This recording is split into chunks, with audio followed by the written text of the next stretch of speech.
Meu nome é Mariana Alves, tenho 34 anos, e durante boa parte da minha vida aprendi a mesma coisa. Quando eu dizia que alguma coisa estava errada, minha família chamava de exagero. Naquela terça-feira eu descobri até onde essa palavra podia machucar. Eu estava trabalhando no pronto-socorro de um hospital particular em Campinas, São Paulo, quando minha visão começou a escurecer. Primeiro pensei que fosse falta de comida. Eu tinha tomado apenas um café desde cedo.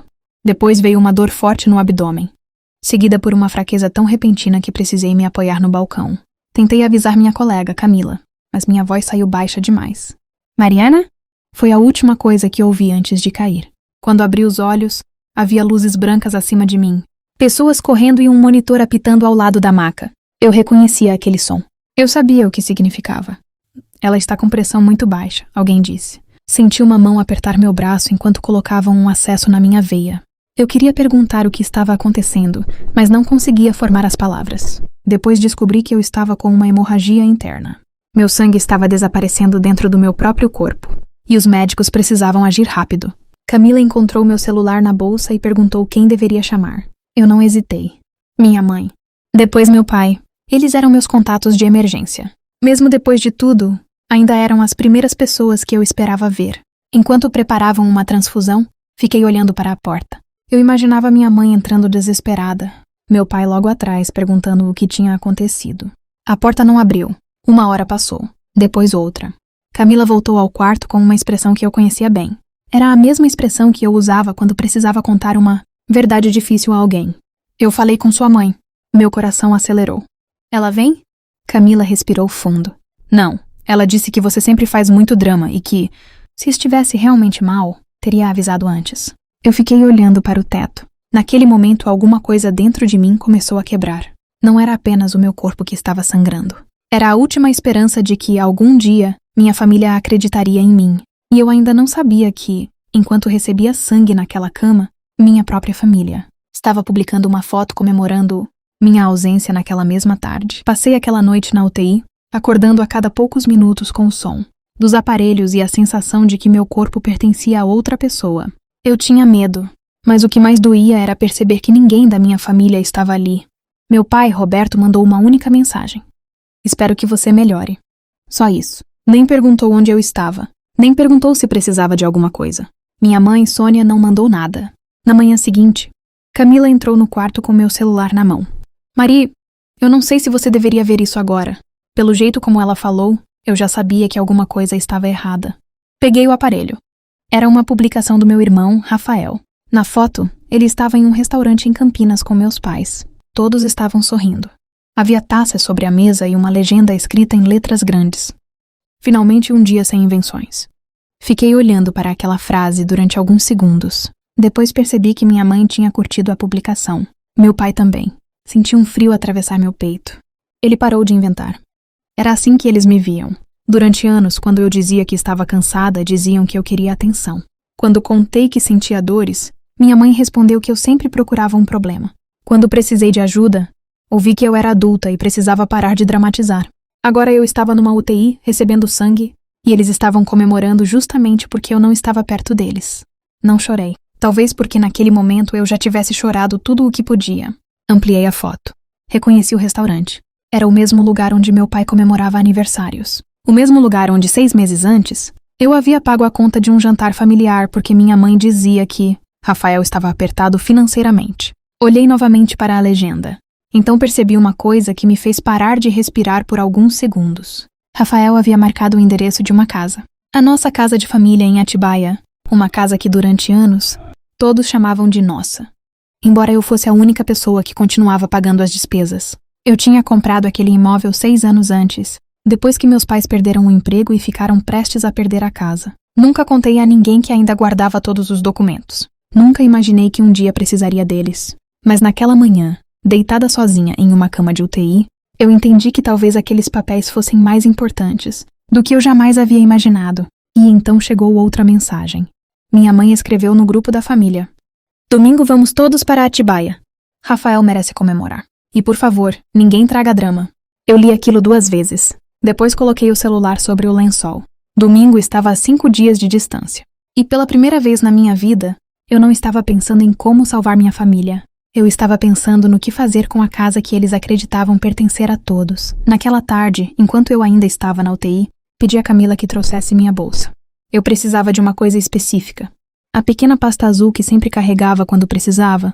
Resolver assuntos importantes. Dentro dela estava uma cópia da escritura. 6 anos antes, meus pais tinham passado por uma fase terrível. Meu pai havia perdido o emprego em Jundiaí.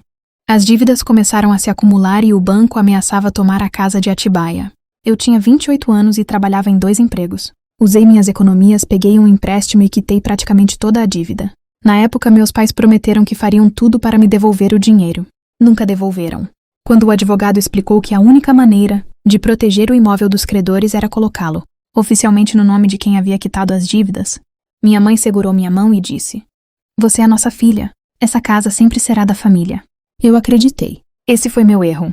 Durante 6 anos paguei IPTU, seguro, manutenção e reformas. Enquanto isso, meus pais e Rafael usavam a casa para festas, feriados e finais de semana.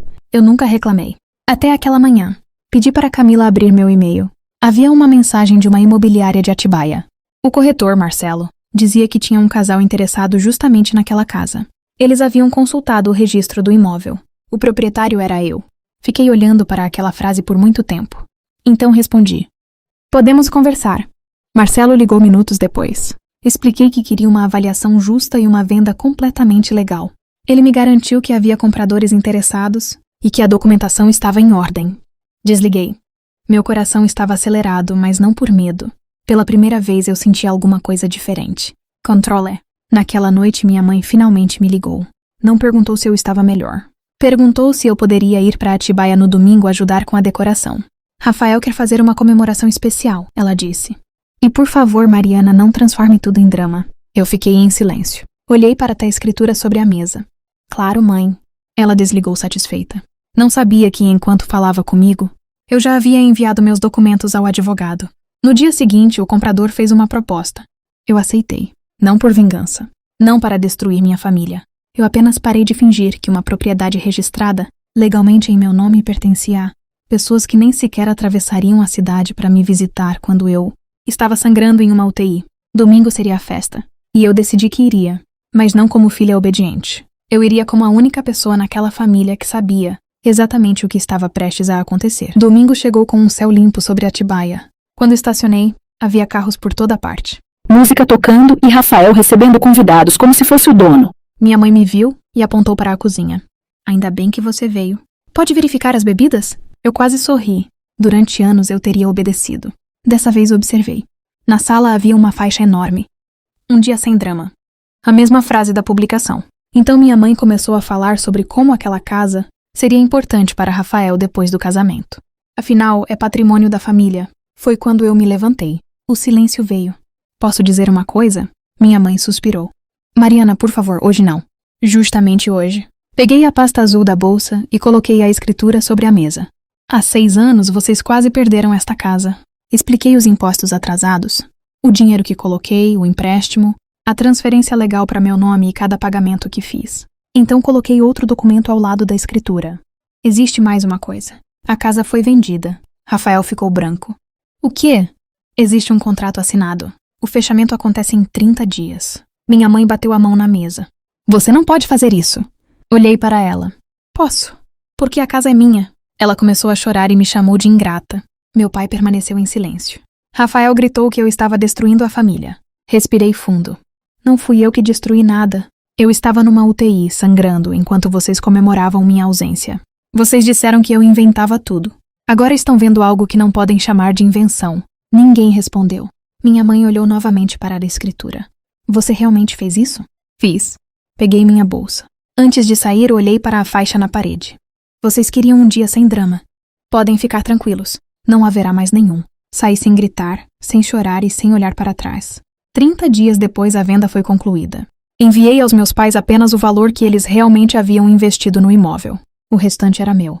Depois disso, parei de tentar convencer minha família de que minhas dores eram reais. Algumas pessoas só acreditam na verdade quando ela custa alguma coisa. Eu sobrevivi àquela UTI. Mas o mais importante foi que naquele domingo, finalmente parei de sangrar por pessoas que nunca acreditaram em mim.